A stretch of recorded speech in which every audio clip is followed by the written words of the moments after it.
নমস্কার, সবাই কেমন আছেন? আমি ভালো আছি। আজ আবার একটা নতুন ভিডিও নিয়ে চলে এলাম। আজ বানাবো রুই মাছ দিয়ে মাছের শুকনো তরকারি। আমি রুই মাছটা আগে থেকেই ভেজে নিয়েছি। এখানে আদা, রসুন আর কাঁচা লঙ্কা বেটে নিয়েছি। এখানে পেঁয়াজ কুচি নিয়েছি।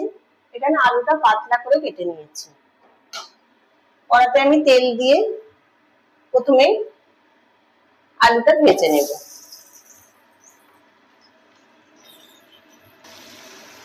আলুটা হালকা ভাজা হয়েছে, এর মধ্যে আমি পেঁয়াজগুলো দিয়ে দেবো।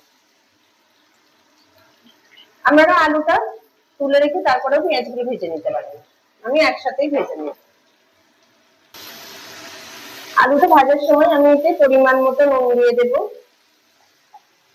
হলুদ দিয়ে দেব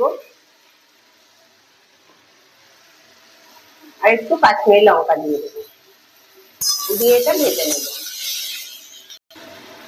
পেঁয়াজ আর আলু ভাজা হয়ে গেছে, এর মধ্যে আমি আদা রসুন লঙ্কার যে পেস্টটা ছিল এটা দিয়ে দেব।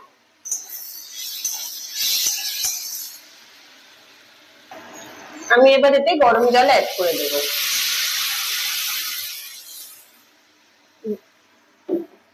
এতে মাছগুলো দিয়ে আমি চাপা দিয়ে দেবো যতক্ষণ না আলুটা সিদ্ধ হয়।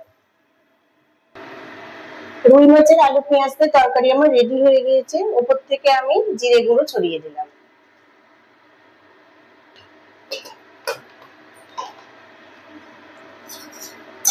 এইভাবে আপনারা বাড়িতে বানিয়ে দেখবেন, খেতে খুব ভালো লাগে।